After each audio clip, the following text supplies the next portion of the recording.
What's up, y'all? Back out here. Update on the fire system. It's going well. I got everything in for the cables and the fire bottle. So now we just have to get the lines in for the gooey stuff that sprays out and makes you not die. But I'm gonna show you around what I got done so far, and we'll go over the details, and then we'll get to work on the other stuff. All right, so let's start from the driver's side. So we got our little E sticker to signify that your fire extinguisher should be here. But basically, this is your pull. This is a bracket that my buddy's builder, Ben D'Angeli, formed up. And then I welded a riv nut in here because I could not get the riv nut tool in. And then so it's secured pretty dang well. It's a little bit, more flexible than I'd like, but it's kind of hard to get around it. The bolts are as tight as I can get it, but it's nice and sturdy. So we basically fished that line down behind the dashboard, and then zip tied it with metal zip ties to the cage. So all the zip ties and anything that I used to secure the tubing, or not the tubing, the cable into this car was all fireproof, so all metal. So if you look down here, let's move this window net. You can see this is the cable, and I used a bunch of P-clamps and some riv nuts to get it to sit and be safe there and not get, damaged by anything, namely the driver. And so that's the one side. We have the pull set up, and then we have the other pull set up on this side. So the line from that one side goes around down there all the way here. So, you can see that the P-clamps are doing their job, holding it together, and it's nice and tight to the body. There's nothing flapping around. Then it loops around, goes here, and then I had to shorten one of the cables up. So to shorten it up, I just used the Dremel. And then it goes into these little gold grommet things, and that holds it together. So when you pull it, it pulls that top handle down. It's got these little ferrules on it, and it stops it from moving. So this is mounted. And then this is the side for the fire, the track marshals. So they just pull here, and they'll know because that logo's there. And then it just wraps around.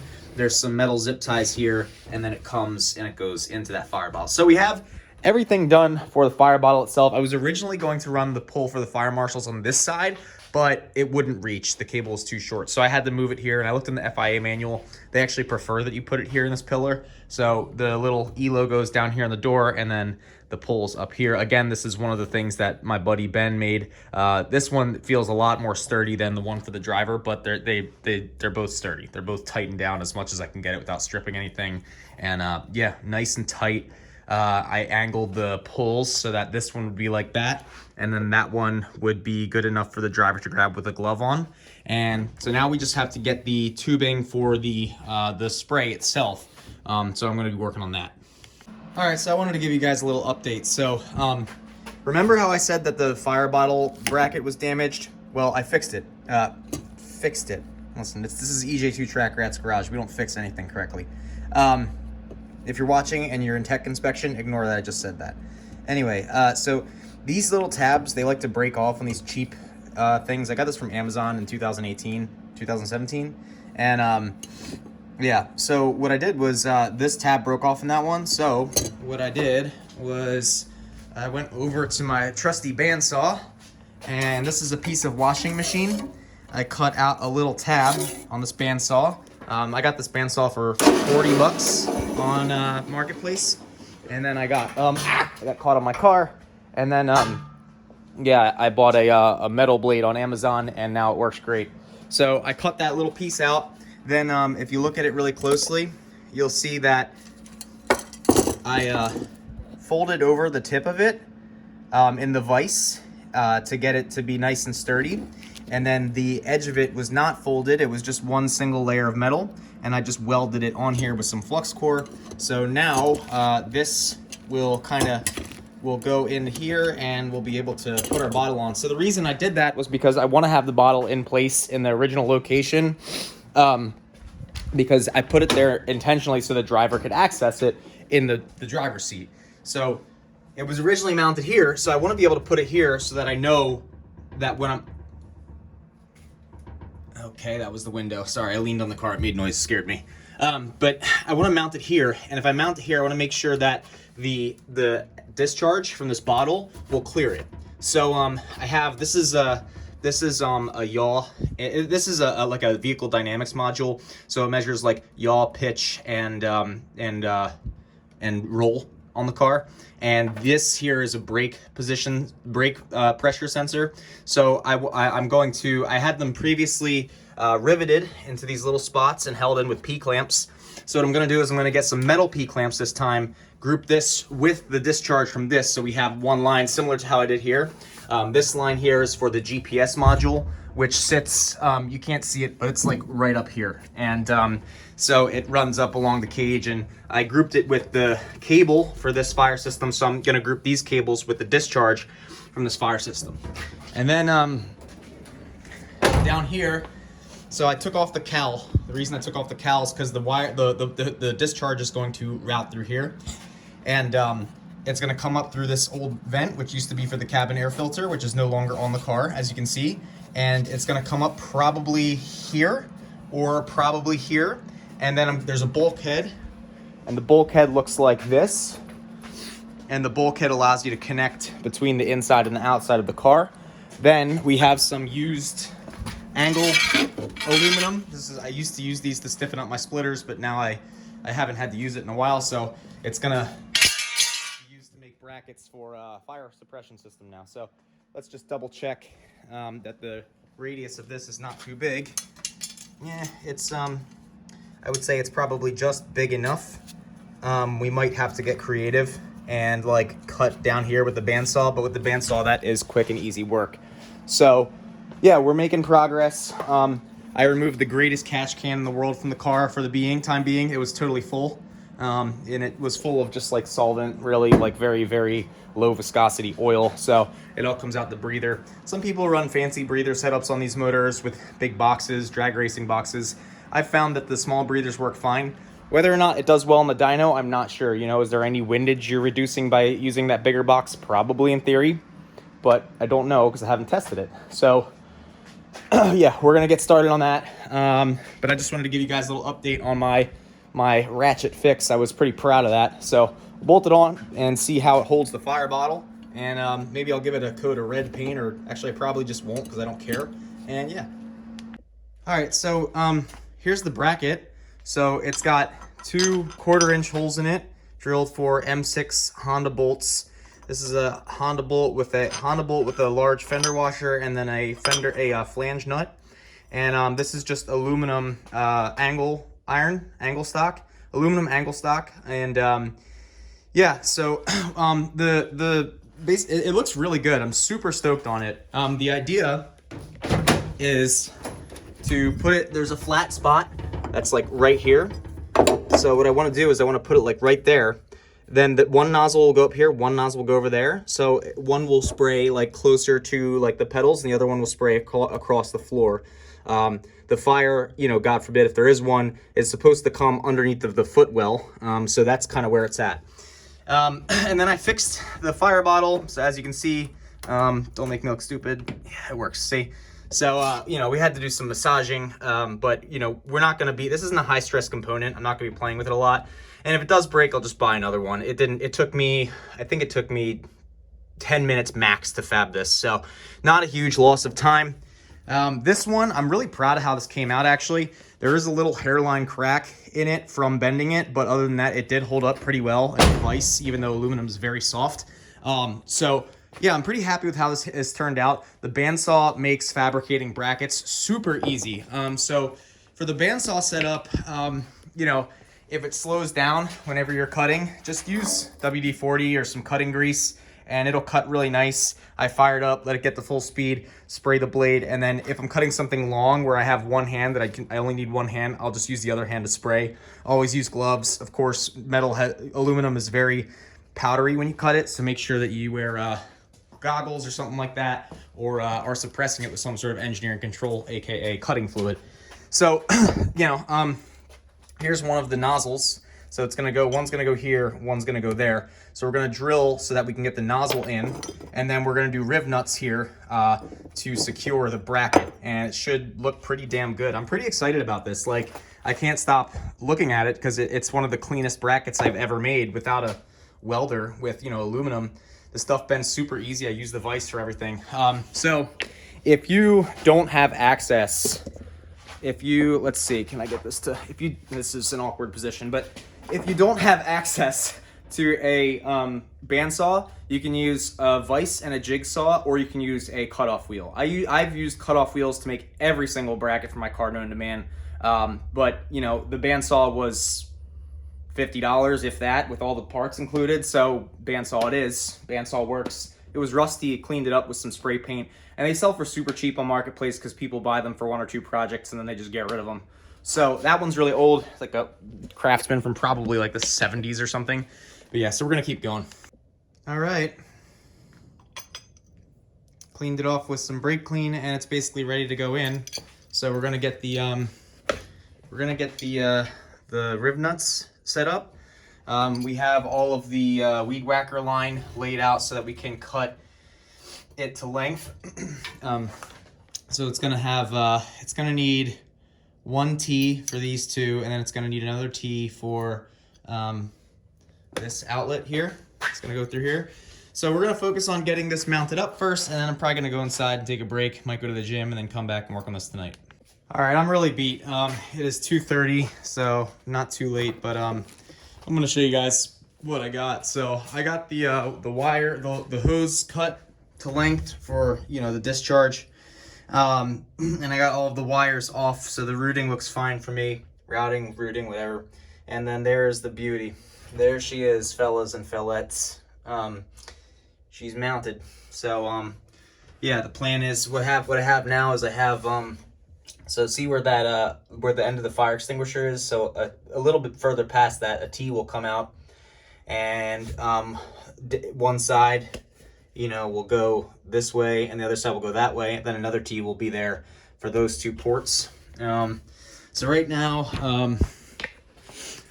I had to find the tube cutter, which I evidently threw out by accident. I found it, but here is one end of the line, and then there's another end, and then they give you this fireproof sheathing. And then I have heat shrink that I bought from Amazon. So this is going to basically, if it's big enough, hopefully, it's going to go around and it's going to shrink that sheathing to the tube. It might not be big enough actually, so, but we'll try. We'll figure it out. I'm going to go inside though. All right, y'all, so bad news is I probably won't be able to make it to the gym today, which is sad, but also I probably needed a break. But the good news is, I'm going to cut this, don't worry. But yeah, the good news is we got the hose in, the braid is all on, and the interior spray nozzles are done.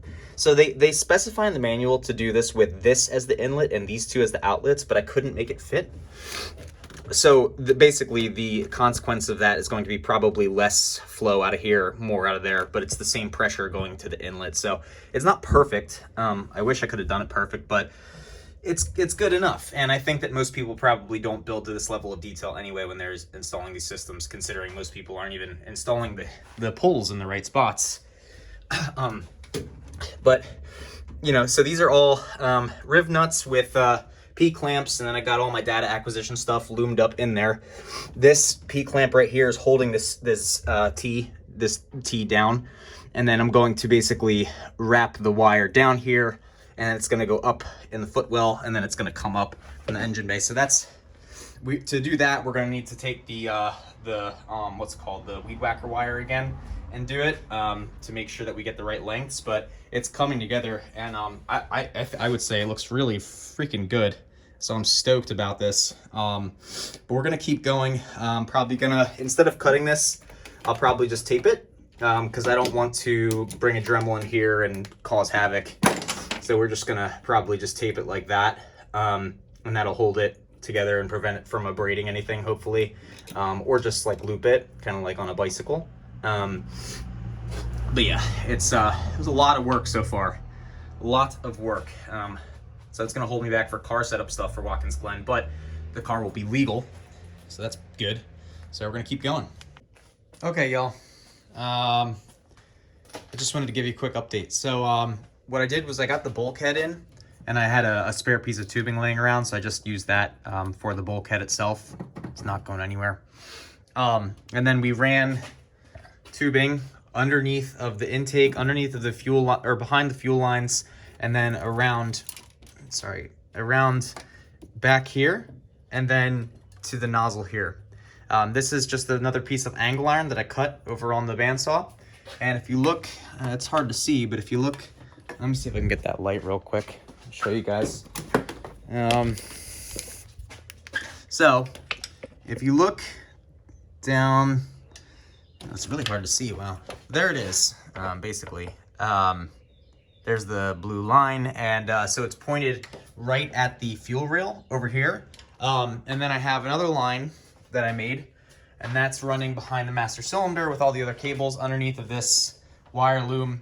And then I used a P-clamp to secure a T, and then that is going to allow me to set up a nozzle with just a straight bar that's going to come up from this brake master cylinder brace, and it's going to aim right there. The reason I'm using the brake master cylinder brace is because all the suspension stuff, I'm trying to avoid getting any bolts in there so that it doesn't get in the way of me working on the car. So straight piece of metal, nozzle's going to aim there. Then we'll have one more nozzle, and it'll go up here. So I was just looking at the configuration, and oh wow, someone just asked me on a date. That's cool. Anyway, I was trying to figure out the configuration. So if I could get like a bracket that comes out here, but then it's not going to be clean. Like ideally, I'd like to make a bracket that bolts into here and here, and then kind of like sticks out. But then I'd have to weld something together or bolt something together. So I'm probably just going to go inside, grab some water, and like change my shirt because I'm extremely sweaty right now. As you can see, it's bad. Yeah, so we'll have fire suppression on that, fire suppression on this side of the fuel rail, and then fire suppression on that side of the fuel rail. You can see, if you look really close, let me zoom in, you can see the blue nozzle. It's facing right where we need it to be. So then I have to get the hose in the cowl, and so I have this, I have the weed whacker hose pulled up through the old vent. I am gonna tape this up afterwards, you know, aerodynamics life, and that way we'll avoid any sort of wind that might get in here and cause any pressure differentials. Probably won't, but we'll see. Controlling the air, and then as you can see down there, I have my my lines all laid out. It's not focusing, but yeah, so they're all laid out, and it should be well out of the way of the passenger's feet. And then here we have our mounts for the driver's feet, and yeah, it's starting to come together. We're almost done. I'm sort of glad that I skipped the gym because I don't think I would have had enough energy to finish this. This means that if I can get this done today, I can focus on car setup tomorrow. So we should be back on schedule for the Glen with everything that's going on. Not perfectly. I really wanted to get the car on the dyno, but not going to happen. So we're going to focus on footwork as usual. Footwork. Suspension, brakes, that's the most important thing. And then the motor later. But yeah, so it's coming together. The cool stuff about this tubing is you can bend it by hand, so you don't have to sit there and worry about bending it with a tube bender and then mounting P-clamps everywhere. It just kind of supports itself, which is really cool. So yeah, we're gonna keep going. But first I'm gonna go inside and get a drink of water. All right, y'all, it's done. The cowl is back on. It's missing some of these clips, and I need to get the windshield wipers back on. But the system comes out here. Oh, the sheathing is on, the fire protection sheathing. This is all clamped down. So this bracket here, I made it so that it comes out from behind the brake master cylinder brace. And then there's another bracket in here that spaces it out. You can see I lifted it up now so it actually sits on the master cylinder. Before it was kind of sitting too far down. So I tightened that up, moved it back up. Maybe braking feel will improve. This sprays right on the fuel rail. And then, I showed you guys the one over there that sprays on the fuel rail as well. And then from here we have this line, and this line is basically coming down to this bracket that I made here. So this bracket that I made here is I took it on the bandsaw and I cut one piece of this side off, and then I basically just put it in the vise and bent it, and then drilled the hole for the nozzle. So that nozzle is aiming directly at the header. So we have one at the header, we have one at the fuel rail, and another at the fuel rail, right? Now, If you come around inside of the car, we have all of the wire run, all of the hoses run. So we have our two pointing towards the driver's feet, and then this hose goes down, wraps around there, and it goes up behind the dash into the cowl. And yeah, so we have a fire system, and the cars, everything is messy. Everything's covered in metal shavings, and yeah, I was out here all day, but I did manage to get my homework done from my school, which is good.